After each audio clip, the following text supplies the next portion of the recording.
Hey friends, it's Johnny and Amber, and we're here just to talk a little bit about small groups. And we're just thankful, no matter the reason you're watching this, but we're just so glad you're tuning in just to go through.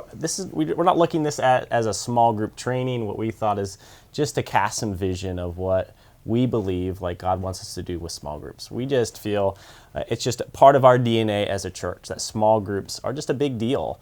And as we thought through our mission of just seeing people transform, seeing our city transform, doing it with Jesus, that small groups is such an integral part of that. Like we can't do that very well without small groups. And so there's going to be a link, just you can read our full church mission and vision and values, but just to know that small groups are really a big deal. And so just thanks for joining us as we just talk through small groups and just your interest, no matter whether it's because someone has pressured you or tried to coax you like, hey, you should be doing this, or maybe you're just exploring, man, what does it look like to be a small group leader? We're just thankful that you're tuning in with us. And we just anticipate there's going to be a lot of questions, a lot of things to go through, because we all think of different things when we think of small groups, and there's a lot of obstacles, a lot of roadblocks that may be preventing us to like go in this journey. But we want to address some of those and talk through some of those. So again, small groups is such a big deal, and we're just thankful that you're tuning in with us. Amber, as we talk through as small groups being one of those three big things that we want to focus on. You know, Sunday morning gatherings, obviously we're doing that every Sunday. We want to lean into outreach, make sure we are, looking for opportunities to transform our community, to, we exist not just for the people within the church, but that we also exist for outside the four walls. And then the third piece, as I talked about, is small groups. Like why, I want you just to address and talk through why small groups are just a big deal, and the importance of small groups, and what is even the win of a small group. So. Sure. Do you mind sharing some of that? Yeah, I mean, first and foremost, when I look at the life of Jesus, like, he never did anything alone. Yeah. He always had a community around him. He was always gathering people. And from the very start of his ministry, he started gathering disciples. And so, and then personally in my life, like, I've seen where when I'm trying to do things by myself, I'm just not as successful. I know personally in my small group, my friends are vital for helping us through hard times and celebrating the good times, and just, I'm only one part of the body, and all of my friends, all of the rest of my family is other parts of the body, and so I'm not designed to do life alone. And so when I have my small group with me, when I have my church family, they're able to complete the whole picture. They're able to encourage me and correct my thinking when I'm not thinking correctly, not thinking the way that Jesus, the way he sees me, or just the way that we're meant to do life. So it's a support group, and so it's vital. I think for our church, I think the biggest win for us for small groups is being able to just get together outside of a Sunday morning. Sure, Anything that we can do to get outside and get together outside of a Sunday morning is a win, because the reality is when I come to church on a Sunday morning, there's not a whole lot I can do that's really community driven. Yeah. Like, I can sit with my friends, and if I show up early enough, I might be able to talk to my friends. But really, Sunday morning, I'm coming in, we're listening to the sermon, we're engaging in worship, we're doing ministry time, and sometimes I have time after church, to talk with my friends and get lunch. But a lot of times we have families, and there's just not a whole lot of time for that community. Yeah. And so if that's the only place where I'm attempting to get community, it's just not very successful. Yeah. And so I think that's why, as you and I have discussed, like what small groups means, like what does that mean to be a small group?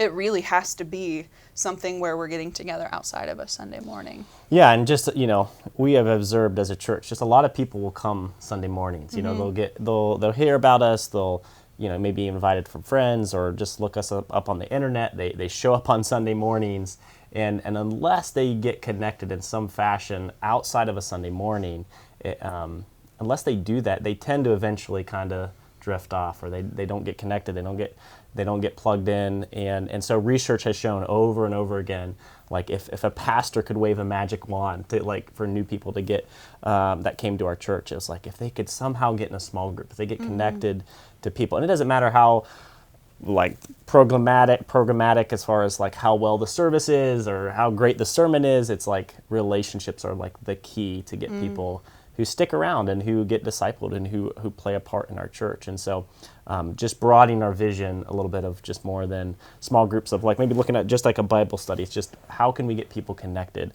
outside of Sunday mornings? And so we just kind of went on a journey, Amber and I, of just praying and re-envisioning. So what does it really mean what does it really mean for small groups?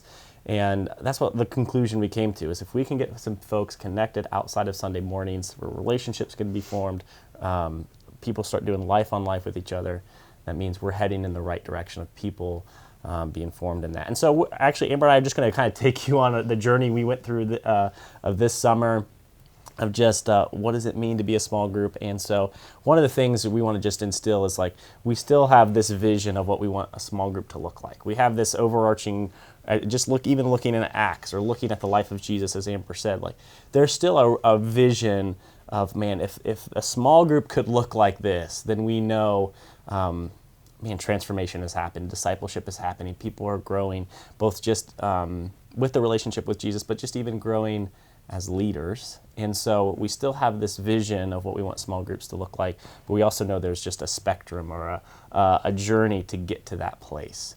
And so from the first, we're going to kind of go through the spectrum from just the simplest form to what that vision could look like. And so part of this thing on the one hand of it, and you're going to see a graphic of this, is just some social things for people to connect to, right? I mean, more and more, there is just a huge gap, right? If someone shows up on Sunday mornings, there's just a big gap to go from a Sunday morning to being in somebody's home. And so we want to create just some environment, some spaces for people, like these low bar things, just people could get connected to and just start to form relationships. There's just a lot of power of just eating together, right? And so we've just seen that just from our dinner groups to some of our social groups of, hey, can we just set up something mainly over the summer of just some opportunities for folks just to share life over a meal and keeping it pretty low bar, non-committal.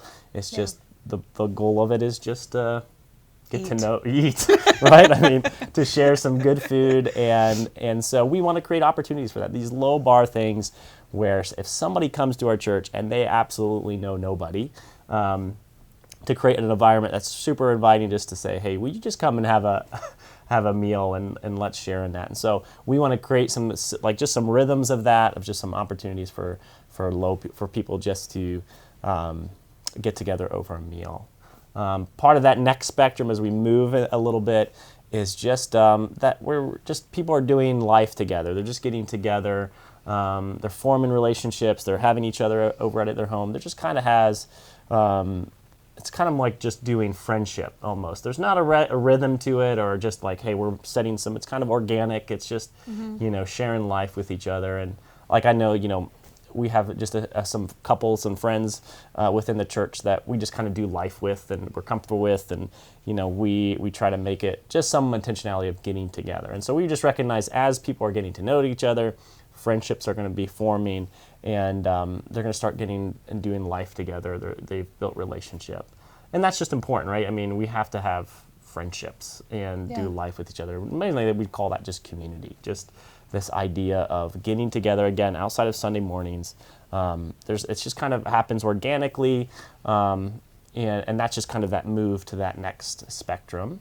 But there's still some obstacles, some things, some hindrances to go from, sharing a meal together, and now we're moving into more of a friendship. Like, what do you think see some obstacles, Amber, that prevent people from just even doing that? I think just making the commitment and the time. Like I see a lot of our families here at church. They have a lot going on. Their kids are in sports. They're very busy with work.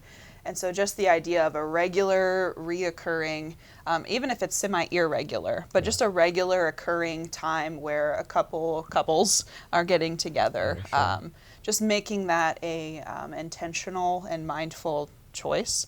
I think that can be like just scheduling is a big hurdle for that.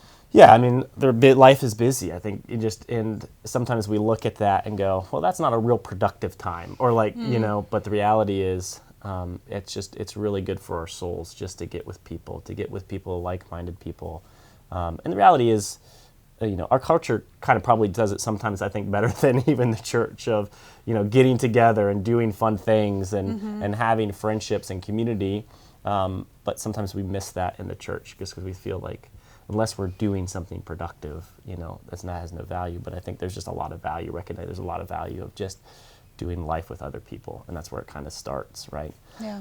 So we move up another spectrum, moving towards this, and that now we are entering some sort of leadership. Like now you have somebody who's kind of now stewarding the group, of someone who's saying, you know what, I'm willing to, maybe it's still a set of friends, but I'm willing to kind of help lead the group and move the group in a direction with some intentionality of, now we're entering, okay, now we want to use this space, use these people, use these friends in order to even grow in our relationship with Jesus, have some intentionality. And so part of that is where we're kind of coming in more or less with our small groups of just, hey, this is where the start of that kind of happens. I know we've kind of said small groups is anything outside of Sundays, but more or less where we're kind of moving into some intentionality of what small groups, and some of those could be advertised, non-advertised, but now we're introducing some sort of leader who's now willing to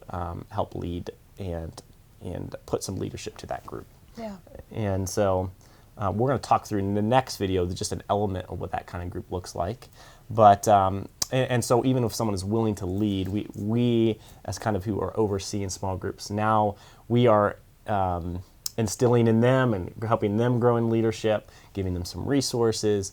But there's just now a big piece of both leadership and it's some intentionality with that group of, we're not just meeting just to meet, just to hang out, but now we have a purpose to our meetings, our regular meetings. And so you're going to hear us a lot talk about that with even our fall campaign, those types of things where we're creating these intentionality of 10 weeks of getting together with some intentionality and with somebody who is willing to lead.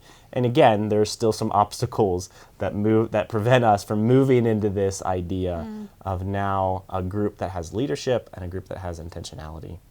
What are some of those obstacles, Amber? Yeah, well, I've been helping oversee small group leaders for a while now, and I know when we talked, I was sharing that some of the most frequent things I hear is, well, if I'm a small group leader, then that means I have to come up with material to go over. I have to know how to basically give a little mini sermon, lead a discussion. I have to be the one doing all the talking. And I got to be an expert because I got to know all of these. Yes. I got to be a Bible expert. Yes. I have to have all the answers to all of the scary questions. Yes. And that idea of just leading ministry time, like starting a prayer, it's just it can be an awkward thing. And so I think there's something that comes along with that connotation of being a small group leader that's like, I just count myself out, I don't think that is for me. For whatever reason, it just gets elevated. Yeah, and there's a commitment level of just now you're committing to a specific time frame, you're committing to be a leader. Probably there's some childcare things if you have kids that make you go, man, do we have the time for that? And so even part of this vision videos is to try to demystify some of those things, to kind of just say, hey, we're going to try to make this as easy as possible, and kind of address all those obstacles and all those hurdles. And so that is this form where a group is starting to form. We now have a leader. We now have some intentionality. They're meeting, whether it's twice a month, every week. Some of it could be advertised, not advertised. It may just be even a few group of friends getting together, but they're still doing the material maybe from the fall campaign or whatever. But now there's still even a bigger vision for small groups. There's still a bigger vision that we're hoping that gets to, because it's when we are living out that vision of small groups is when transformation and awesome things happen. Yeah. And so, Amber, what are some of those things that just even take it further And I know you, as a small group leader, you've been leading your group. I know you guys are tasting what this looks like. And so just even probably from your heart sharing just some things from your small group that you're experienced just in this vision, what we have for small groups. Yeah, I would say the biggest thing is we really do feel like family. It doesn't feel like I'm the small group leader anymore. It's very natural. Like every Friday, it's what are we doing this Friday? You know, it's no like I don't have to like, hey, don't forget it's small group this Friday. It's just something that it's just a part of our life. Yeah. When we're not together, we notice it. I think all of our marital families, we truly all feel like we're a part of one big family. Even like, you know, different couples' kids, like it's almost like they have like 12 parents, you know. Aunts and uncles, yeah. And it's just really life-giving.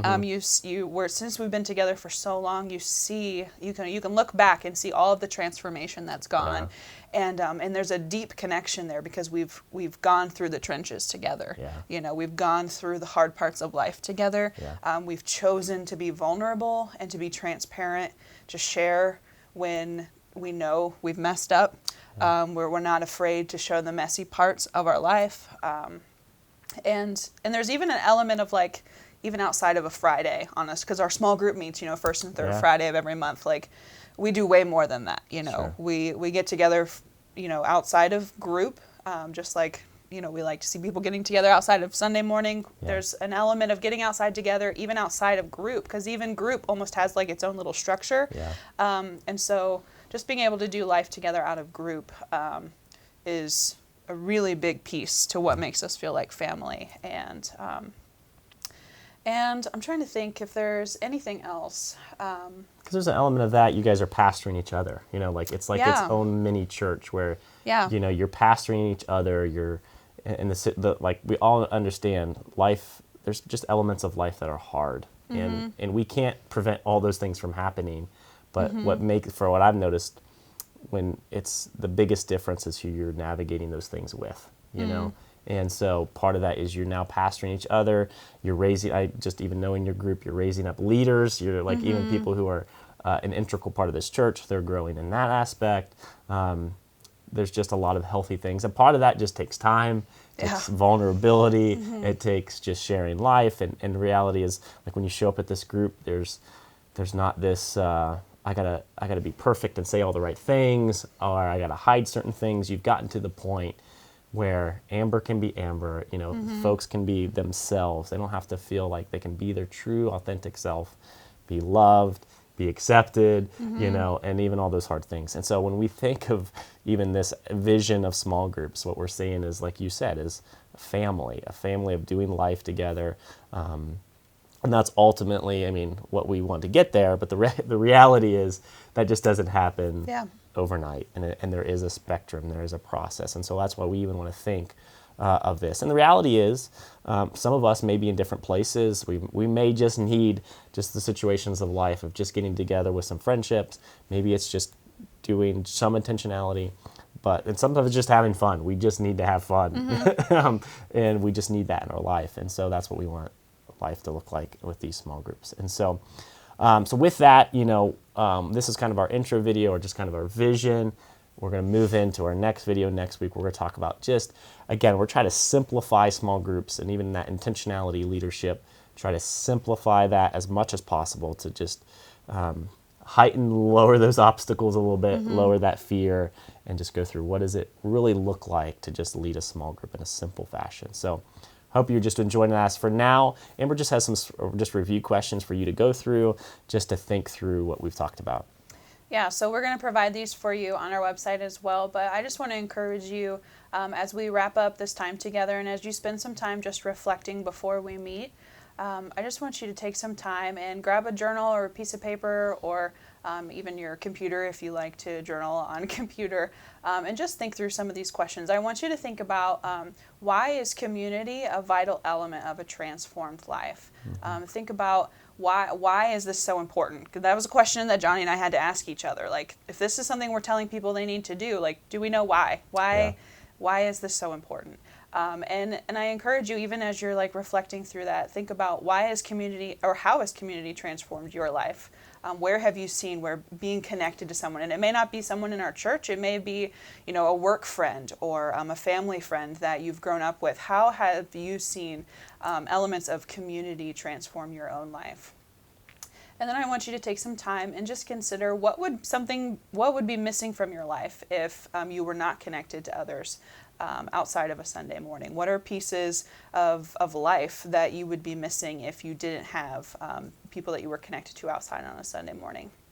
And finally, if you are considering being a small group leader, I want you to really take some time and ask yourself, and be really honest. We're not afraid of really honest answers. Think about what are some of the hesitations and obstacles that you're thinking of right now that prevent you from wanting to start a small group. Is it time? Is it not knowing what to say? Is it not knowing how to lead prayer time? Just take some time and be really honest with yourself and think about, if I want to lead a small group, this is like the thing that really, like, it stops me in my tracks. So take some time, reflect on those questions, and be prepared to discuss those with us when we meet together next time. All right, we'll see you next week.